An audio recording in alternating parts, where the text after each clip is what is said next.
El asambleísta Marco Murillo de Alianza Libertad nos acompaña esta mañana. Bienvenido, muchas gracias por estar con nosotros. Ustedes presentaron una demanda de inconstitucionalidad contra las reformas a la ley electoral. Brevemente, argumentan la inconstitucionalidad primero por el cambio de la fórmula que se utiliza para la asignación de escaños al método de Hont y luego por la prohibición a los medios de comunicación durante la campaña electoral. Pero la ley ya entró en vigencia por el Ministerio de la Ley. El CNE, el Consejo Nacional Electoral, dice que más o menos a mediados de años ya van a entrar un reglamento para la aplicación del Código de la Democracia. Entonces, ¿qué procede, asambleísta?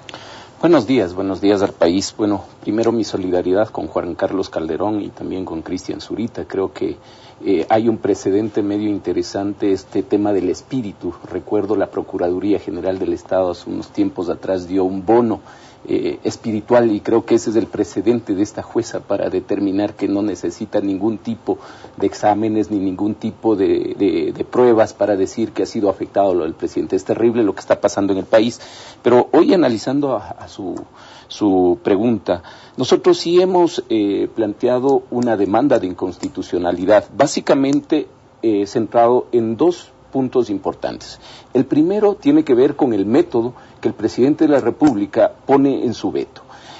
Este método de Hont fue declarado en el año 2004 inconstitucional por dos temas importantes. Uno, no era equitativo y no es proporcional. Y lo voy a demostrar con datos, porque, y esta es la documentación que nosotros hemos entregado a la Corte Constitucional para que ellos analicen no solamente el tema en base a derechos, sino en base a muestras y a situaciones concretas. Asambleístas de elecciones de asambleístas de Pichincha año 2009. Alianza País, el Movimiento País, tiene una votación de 5.790.849 votos. Corresponde el porcentaje en torno a votos del 50,25% del total de la votación. ¿Cuántos escaños accedió hoy los que tiene? 7 escaños. ¿Qué porcentaje del total de los escaños corresponde estos 7 escaños? 58%. Es decir, el método que está actualmente vigente es proporcional, porque con 50% de los votos ellos acceden a un 58%. ¿Qué pasa si utilizamos el método de Hont? Con el método de Hont, con el 50% que ellos tuvieron de votación, tuvieran 9 escaños, que corresponde a un total de los escaños del 75%, demostrado que no es proporcional. Por eso no es se equitativo. dijo en su momento que esto beneficia a los movimientos más grandes y les deja prácticamente sin opción y cupo a los movimientos más pequeños, y en el 2004, como bien usted dijo, se declaró la inconstitucionalidad de este método de Hont. Eso es lo primero. Lo segundo, sobre el artículo 203 y la prohibición para los medios de comunicación durante la campaña electoral, paralelo a la demanda que ustedes han planteado, el asambleísta Leonardo Viteri también presentó un proyecto de ley interpretativa, que es facultad de la Asamblea, es una facultad privativa de la Asamblea interpretar las leyes, no el Consejo Nacional Electoral a través de un reglamento. Pero ¿usted está de acuerdo en que es necesario esclarecer ese artículo, el 203, que habla sobre la prohibición a los medios durante la campaña electoral?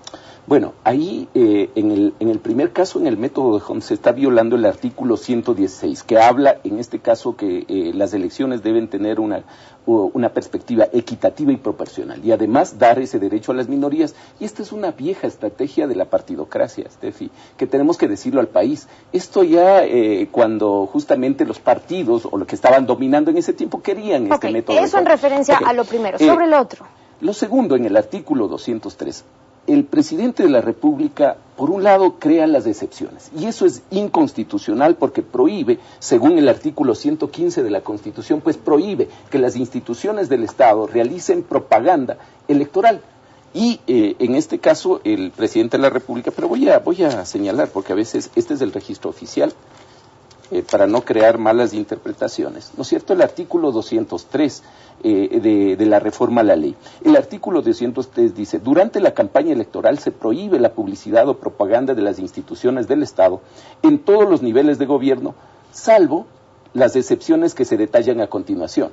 Ese salvo viola realmente la Constitución, y el veto presidencial en su numeral 1, ¿qué dice? Que la difusión se refiere a información de programas o proyectos que estén ejecutándose o por la oportunidad deban ejecutarse en dicho periodo. ¿Qué quiere decir esto? Desde un teniente político, que es la estructura mínima del Poder Ejecutivo, pues tiene programas y tiene proyectos ejecutándose. Eso está claro, le deja una ventana, y asambleísta, le pido que avancemos porque se ha explicado varias veces de esos temas, ya le deja una ventana abierta al presidente para que pueda continuar al gobierno con la publicidad oficial al crear estas excepciones. Pero ¿por qué es importante el artículo 203 en la otra parte, en la que se refiere a la prohibición de los medios de comunicación e instaura la censura previa durante una campaña electoral? Porque a la vez que ustedes plantean una demanda de inconstitucionalidad por todos estos argumentos, también el asambleísta Leonardo Viteri presentó la solicitud para una ley interpretativa y que se interprete lo que debería constar en el artículo 203 o lo que significa. ¿Ustedes creen que eso es conveniente?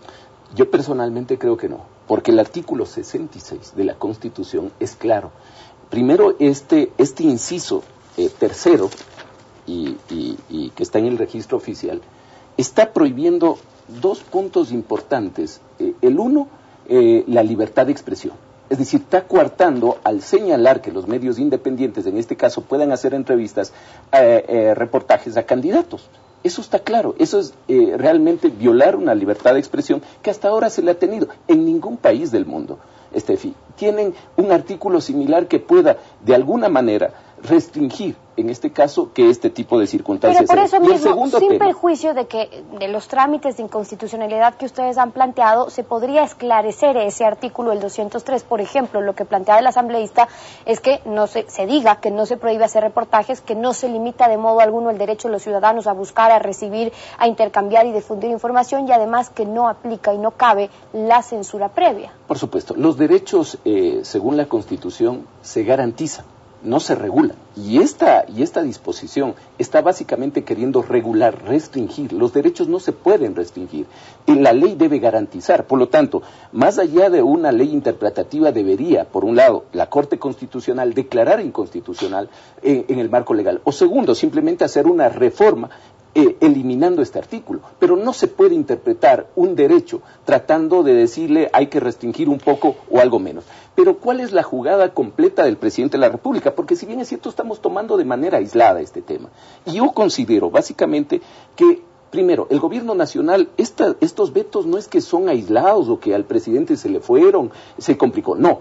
En primera instancia quiere consolidar las próximas elecciones a como dé lugar, legalmente, con fraude o alguna circunstancia. Habrá otra oportunidad para ver cómo están los padrones, cómo están en este caso algunas circunstancias del proceso electoral. Pero ahora pone un método de Hunt en el cual quiere acaparar la nueva Asamblea Nacional. Segundo, abre todas las excepciones posibles para que todas las instituciones gubernamentales hagan propaganda y publicidad. Y tercero, restringen la libertad de que candidatos de que no sean de Alianza País puedan, en este caso, tener una oportunidad como lo tuvo el presidente de la República para que puedan ver sus bondades y sus complicaciones. Sobre ese último punto, escuchemos lo que dijo aquí el asambleísta Mauro Andino y luego el consejero nacional electoral Juan Pablo Pozo.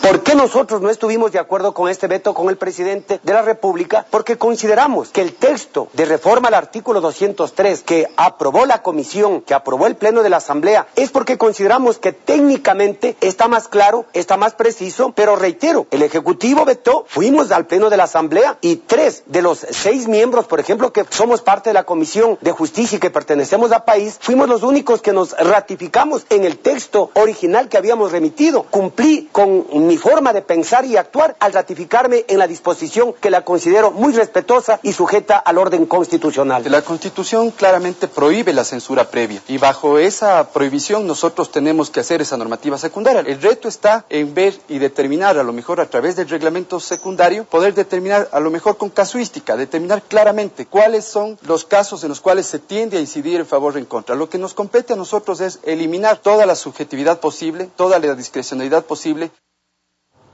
Ambos defienden que la censura previa no procede, peor durante un periodo de campaña electoral, que es inconstitucionalidad.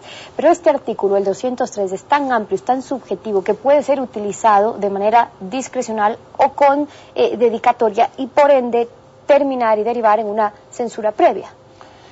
El orden de prelación, en este caso jurídico en el país, es la Constitución, la ley orgánica, que en este caso es el Código de la Democracia, y un reglamento. Por más que se quiera reglamentar, la ley tendrá una supremacía. Si es que alguien se siente afectado por determinada entrevista, que a lo mejor pudo ser una investigación como la que está teniendo en este caso el compañero Calderón y Zurita, solo para ejemplificar, el hermano del presidente se lanza de candidato y sale nueva documentación, va a realmente tener complicaciones de poder hacer ese tipo de cosas, porque si bien es cierto, podrá uno apelar y decir hay un reglamento que no restringe, pero la ley está sobre un reglamento, y podrá apelar el hermano del presidente a decir que se le afectó su campaña electoral. Por lo tanto, pide una sanción para ese medio de comunicación o para el periodista que, entre comillas, pues no es cierto, ha hecho ese tipo es decir, los miembros del Consejo Nacional Electoral, cómo, no sé, pero tendrán que poder delimitar cómo, dentro de un reportaje, una entrevista, incluso, por ejemplo,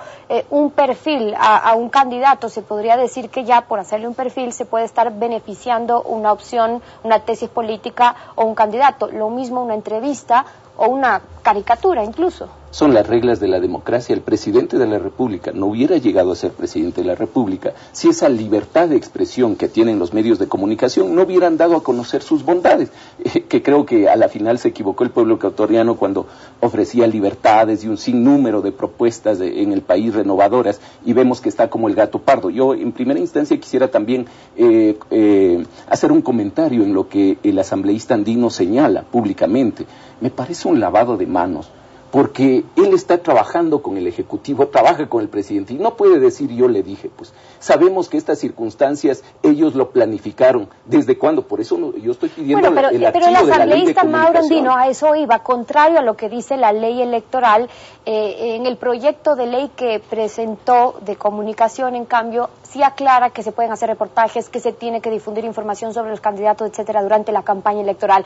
Sobre el proyecto de ley de comunicación, ¿por qué después de tanto tiempo de discusiones, de debate, etcétera, usted propone, y ya para terminar en un minuto, asambleísta, ¿por qué usted propone el archivo y reiniciar un nuevo proceso? Porque así como en el Código Electoral hay una estrategia gubernamental, que le hagan los maquillajes que quieran a la ley de comunicación, y nuevamente el asambleísta andino es el que está en esta tarea estratégica del Ejecutivo de que salga aprobada una ley a como dé lugar, maquillada de todas las formas, porque llegará donde el presidente de la República vetará conforme sus criterios que ha dicho, muy claros, restringiendo la libertad de expresión, tratando de aplicar sanciones a los medios de comunicación independiente. Regresará a la Asamblea, no habrán los votos para ratificar, y el asambleísta andino nuevamente salvará su voto y vendrá aquí y dirá, bueno, yo hice las cosas bien, pero el presidente de la República, yo le aceptaría si él fuera de otro movimiento, otro partido, pero él se reúne con el gobierno nacional, y esto es una táctica estratégica para, en este caso, sacar adelante una ley restrictiva. El asambleísta Marco Murillo, acompañándonos de esta mañana en Contacto Directo, muchísimas gracias por haber estado con nosotros.